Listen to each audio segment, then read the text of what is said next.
Student, आज का हमारा टॉपिक है Newton laws of motion. Newton laws of motion chapter में सबसे पहले हम शुरुआत इस बात से कर रहे हैं कि हम जानते हैं न्यूटन मैकेनिक्स फिजिक्स का एक पार्ट होता है। फिजिक्स को बहुत अलग अलग पार्ट्स में डिवाइड किया गया है, जिसमें से एक हिस्सा मैकेनिक्स, दूसरा हिस्सा आप बात करें modern physics, electrodynamics, heat and thermodynamics, modern physics. तो आज हमारा जो कंसर्न डिस्कशन है वो मैकेनिक्स के पार्ट पर है। तो मैकेनिक्स का मीनिंग क्या होता है? फिजिक्स की वो ब्रांच जिसमें हम मोशन की स्टडी कर रहे होते हैं। मैकेनिक्स को फर्दर दो भागों में डिवाइड किया गया है, जिसे आप देख सकते हैं, स्टैटिक्स एंड काइनेटिक्स। स्टैटिक्स में हम लोग किसी भी ऑब्जेक्ट के मोशन की स्टडी इस तरह से कर रहे होते हैं कि अगर ऑब्जेक्ट रेस्ट पर हो या इक्विलिब्रियम ऑफ फोर्सेस या इक्विलिब्रियम कंडीशन में अवेलेबल हो, जहां इक्विलिब्रियम का मतलब होता है नेट फोर्स का सम जीरो होना, और काइनेटिक्स जहां हम एक्चुअल मोशन के बारे में डील कर रहे होते हैं। एक्चुअल मोशन के बारे में डील कर रहे होते हैं, जैसा कि मोशन हम पहले भी पढ़ चुके हैं, एक अलग ही कंसेप्ट है जो अभी मैं थोड़ा और डिस्कशन करूंगा। तो काइनेटिक्स को फर्दर हम दो भागों में डिवाइड कर रहे होते हैं। फर्स्ट पार्ट काइनेटिक्स का होता है काइनेमेटिक्स एंड सेकंड पार्ट होता है डायनेमिक्स। काइनेटिक्स का पहला एक पार्ट कहलाता है काइनेमेटिक्स और दूसरा पार्ट कहलाता है डायनेमिक्स। काइनेमेटिक्स का मीनिंग क्या है? वो भाग, फिजिक्स का वो हिस्सा या काइनेटिक्स का वो पार्ट जिसमें हम मोशन की स्टडी करते हैं, बराबर है। लेकिन हम ये कभी नहीं पूछते कि मोशन क्यों हो रहा है, किस कारण हो रहा है, मोशन कौन करवा रहा है, ये हम नहीं जानना चाहते।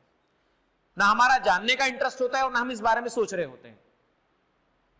आपने एग्जांपल सुने भी होंगे, a car is moving on a horizontal platform, ball is moving with this velocity, an object is projected vertically upward with some velocity. ऐसी बातें जो आप सुन रहे होते हैं, इसमें आप ये नहीं पूछते कि बॉल किसने थ्रो किया, आप ये नहीं पूछते कार किसने चलाई, कार किस कारण चली, आप सिर्फ स्टडी कर रहे होते हैं मोशन की। तो इस जगह पर जो रिस्पेक्टिव पैरामीटर हम जो डिस्कस कर रहे होते हैं वो होते हैं डिस्टेंस, डिस्प्लेसमेंट, स्पीड, वेलोसिटी और एक्सेलरेशन। लेकिन अगर आपके मन में आ जाए कि ये बॉल मोशन क्यों कर रही है, या ये बॉल क्यों रुकी है, बॉल क्यों रुकी या क्यों मोशन कर रही है, क्यों, कारण आ गया, कारण आ गया मतलब डायनेमिक्स की बात हुई। भाई कारण आ गया, रीजन सोचा, तो जिस केस में हम मोशन की स्टडी करते हैं और मोशन के कॉज को भी जानते हैं, उसके रीजन को भी जानते हैं, तो वो डायनेमिक्स के अंदर स्टडी कर रहे होते हैं। और इसमें हम जो पैरामीटर डिस्कस करेंगे वो पैरामीटर होंगे force, torque, energy, power, momentum, ये सारे टर्म हम लोग डिस्कस करने वाले हैं। देखिए स्टूडेंट, अभी मैंने आपसे कहा था कि हम मोशन की स्टडी कर रहे होते हैं। तो बेसिकली मोशन क्या होता है, एक छोटा सा ब्रीफ रिवीजन आप लोगों के लिए, सिर्फ 1 मिनट का।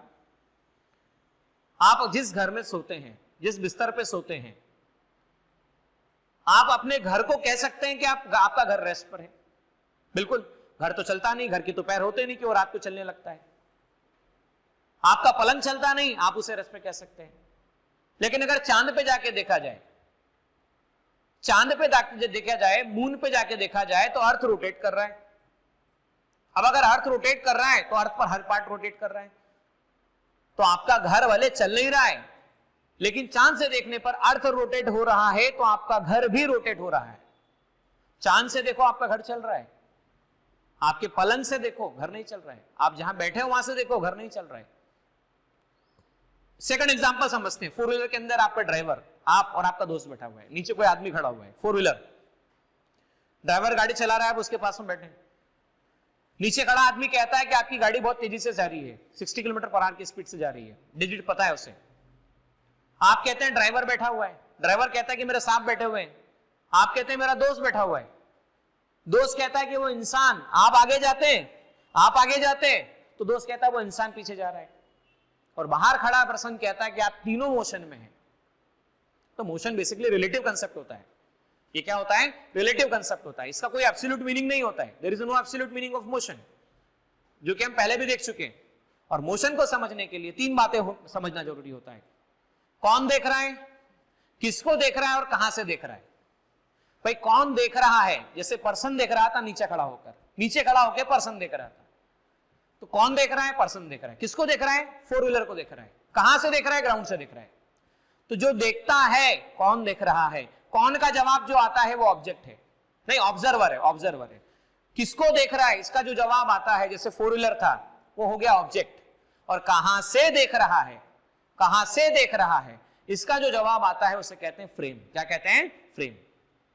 तो हम ये भी डिस्कस करने वाले हैं आगे। और अगर हमें समझना हो कि मोशन कितने टाइप की होती है या कैसे मोशन को समझाया जाए, तो दो बातें सबसे इंपॉर्टेंट होती है मोशन समझने के लिए। एक होता है वेलोसिटी और दूसरा होता है एक्सेलरेशन।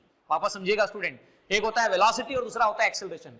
और वेलोसिटी और एक्सेलरेशन वो दो पैरामीटर होते हैं जो किसी भी मोशन की ट्रेजेक्टरी बता रहे होते हैं। अच्छा, ट्रेजेक्टरी का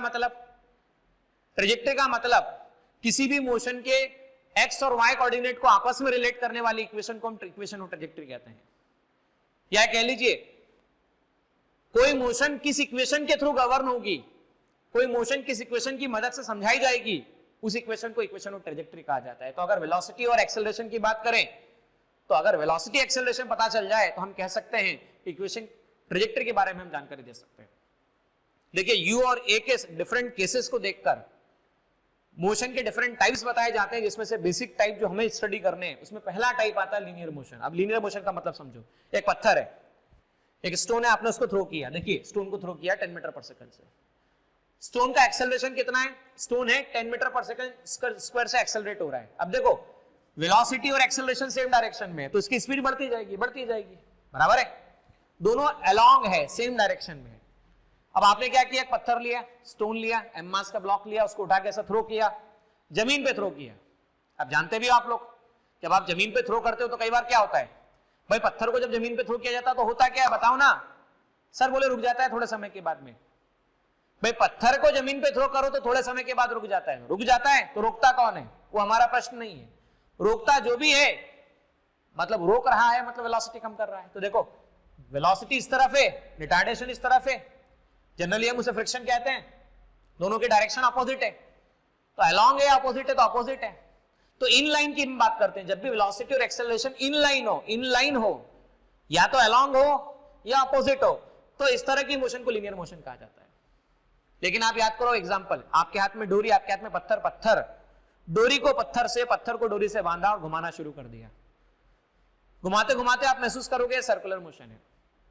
देखो डोरी ऐसे पकड़ के रखना, पत्थर ऐसा रखना, डोरी पकड़ के रखना, पत्थर ऐसा रखना, डोरी को काट देना, पत्थर कहां जाएगा? तो पत्थर नीचे जाएगा। और डोरी को पकड़ के रखते और पत्थर भी अटैच होता, स्टोन भी यहीं पे अटैच होता, और अगर नीचे नहीं जाता, नीचे नहीं गिरता, तो बताओ क्या होता? अगर ये नीचे नहीं गिरता तो हम कहते हैं कि जितना ऊपर फोर्स लग रहा है उतना नीचे फोर्स लग रहा है, जितना आपने पकड़ के रखा है, बराबर है। तो अब देखो ये एक तो फोर्स आ गया।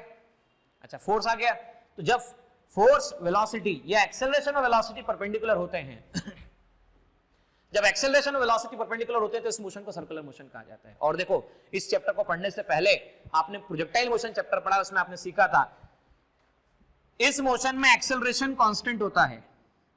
एक्सेलरेशन क्या होता है स्टूडेंट? कांस्टेंट होता है, और वो वेलोसिटी के साथ सर्टेन एंगल पर होता है। जो वेलोसिटी के साथ सर्टेन एंगल पर होता है, ये वेलोसिटी और ये एक्सेलरेशन।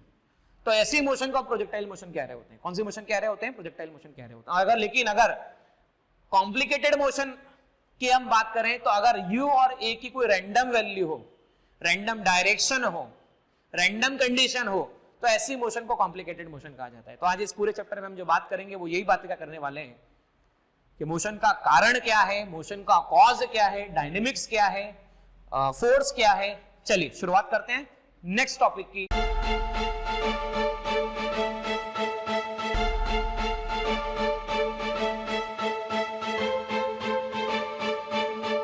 पुरोहित अकॅडमी, मेन ब्रांच प्रभात चौक, MJ कॉलेज रोड, लोकमान्य हॉस्पिटलच्या बाजूला, जळगाव आणि पांडे क्लासेस जवळ, बंधन बँके शेजारी, ट्रॅफिक गार्डनच्या समोर, जळगाव।